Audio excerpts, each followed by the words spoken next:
ఈరోజు ఎలక్ట్రానిక్ మరియు printing media సభ్యులకు అందరికీ నా తరఫున తెలంగాణ తరఫున వందనాలు, శుభాభివందనాలు. అయితే గతంలో ఒక వారం రోజుల క్రితం వెనస్డే రోజు రాత్రి నా సహోదరుడు, నా తమ్ముడు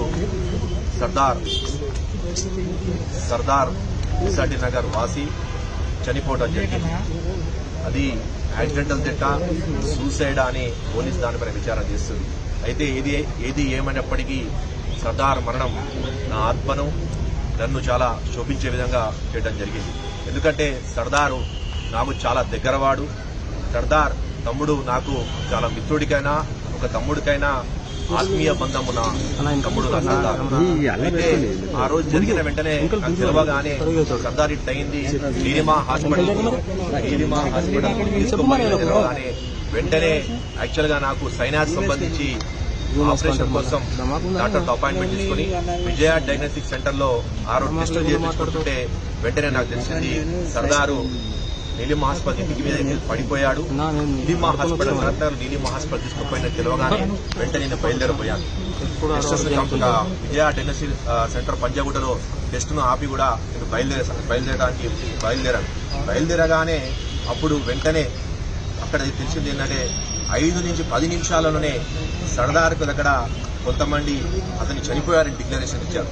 డిక్లరేషన్ అయితే తెలవగానే నేను ఇంకా స్పీడ్ గా పోదామని బండి ఆ టెస్టులు కూడా ఆపుకొని బయలుదేరుతుంటే మళ్ళా దగ్గర ఎనగడకు రాగానే అక్కడ మా వాళ్ళు కూడా, మా పార్టీకి సంబంధించిన వాళ్ళు, మా బస్తీకి సంబంధించిన వాళ్ళు, సర్దారు కుటుంబ సభ్యులు, అదేవిధంగా మా మిత్రులు కూడా పోయారు.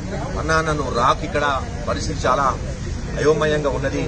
అందరూ కూడా రౌడీ షీటర్స్, అక్కడ ఉన్న ఓరబండలో కొంతమంది స్థానిక రౌడీ షీటర్లు, అదేవిధంగా ల్యాండ్ గ్రాపర్స్, అదేవిధంగా ఫైనాన్సర్స్, 10 రూపాయలు 20 రూపాయలు మిత్తి నడిపించే ఫైనాన్సర్ అందరూ కూడా గుమ్మిగూడారన్నా, నీ మీదనే అసత్య ప్రచారం చేస్తున్నారు, దయచేసి ఇక్కడ రాకన్నా, ఈ పరిస్థితి బాగాలేదు, నువ్వు జర దూరంగానే ఉండని చెప్పారు.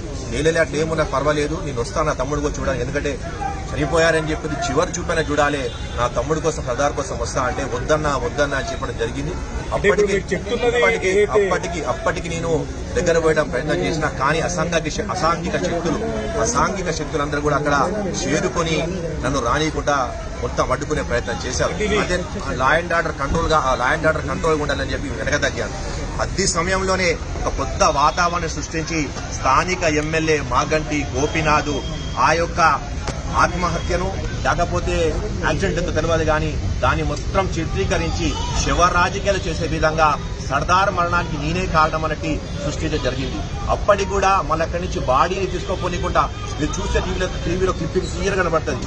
రౌడీ షీటర్ కనబడుతున్న రౌడీ షీటర్స్ అందరూ కూడా ఆ బాడీని ముందుకు తీసుకొని పోకుండా ఆపటం జరిగింది. అప్పటికి బాధపడ్డా. వాళ్ళ నెక్స్ట్ డే అయినా పొద్దునైనా శవయాత్ర చివరి అంతిమ యాత్ర పోదాం అనుకున్నారు.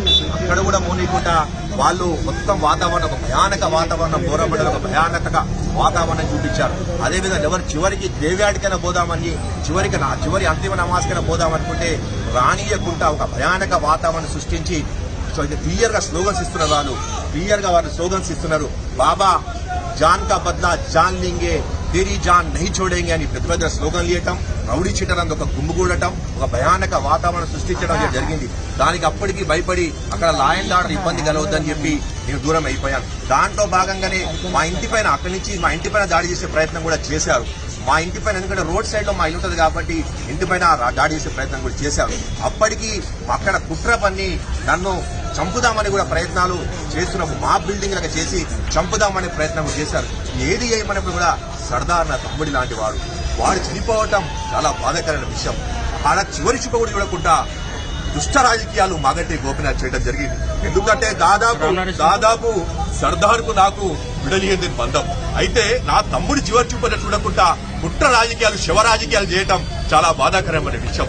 ఎందుకంటే అతని చివరి చూపుగా చూసుకుందామని నేను పూర్తి ప్రయత్నం చేస్తున్నప్పుడు కూడా అక్కడ ఉన్న పోలీస్ శాఖ వాళ్ళు కూడా ఇక్కడ లా అండ్ ఆర్డర్ ప్రాబ్లం కావచ్చు, సార్ మీరు కొద్దిగా దూరంగానే ఉండండి, ఇక్కడ అంతా కూడా అన్సోషల్ ఎలిమెంట్స్ వచ్చేసినాయి, వాళ్ళు ఏదో ప్రయత్నం చేసిపోతుందని చెప్పి అటు నా ఇంట్లో నా భార్య మీద కూడా కేసు పెట్టడం, అదేవిధంగా నా ఇంటికి దాడి చేసే ప్రయత్నం చేయడం, బిక్కుబిక్కున చూడటం, బోరబండ అంతా కూడా ఆ బోరబండ వాసులు 10 మంది ఉంటే 90 మంది కూడా రౌడీ షీటర్ల నుంచి అక్కడ ఉన్న ఫైనాన్సర్ల నుంచి ముఖ్యంగా మాగంటి గోపీనాథ్ ప్రవేశపరించి అక్కడ మాపును బిల్డప్ చేసి నా మీద దాడి చేసే ప్రయత్నం చేయడం.